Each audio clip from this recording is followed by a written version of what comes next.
बार की बात है, एक गांव में भगवान बुद्ध उपदेश दे रहे थे। वहां पर गांव के बहुत सारे व्यक्ति उपदेश सुन रहे थे। गांव का एक धनी व्यक्ति भी वहां था जो भगवान बुद्ध से एक प्रश्न पूछना चाहता था, लेकिन सब लोगों के सामने प्रश्न पूछने में संकोच कर रहा था क्योंकि उसकी गांव में काफी प्रतिष्ठा थी। प्रश्न ऐसा था कि उसकी प्रतिष्ठा दांव पर लग जाती। उपदेश खत्म होने के बाद जब सब लोग चले गए तब उसने बुद्ध के सामने हाथ जोड़कर प्रश्न पूछा, प्रभु मेरे पास सब कुछ है, धन दौलत प्रतिष्ठा, किसी भी चीज की कोई कमी नहीं है, लेकिन मैं खुश नहीं हूँ। खुश रहने का राज क्या है? मैं जानना चाहता हूँ कि हमेशा खुश कैसे रहें। बुद्ध कुछ देर तक चुप रहे और फिर बोले, तुम मेरे साथ जंगल में चलो, मैं तुम्हें खुश रहने का राज बताता हूँ।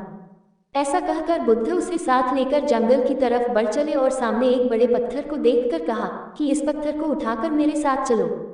वो व्यक्ति पत्थर उठाकर चलने लगा। कुछ समय बाद उस व्यक्ति के हाथ में दर्द होने लगा, लेकिन वह चुप रहा और चलता रहा। थोड़ी देर बाद उसके हाथ में और तेज दर्द होने लग गया, लेकिन फिर भी वह चुप रहा। लेकिन जब चलते हुए काफी समय बीत गया और उसके हाथ में इतना दर्द होने लग गया कि उससे बर्दाश्त नहीं हुआ, फिर उसने बुद्ध को अपनी परेशानी बताई।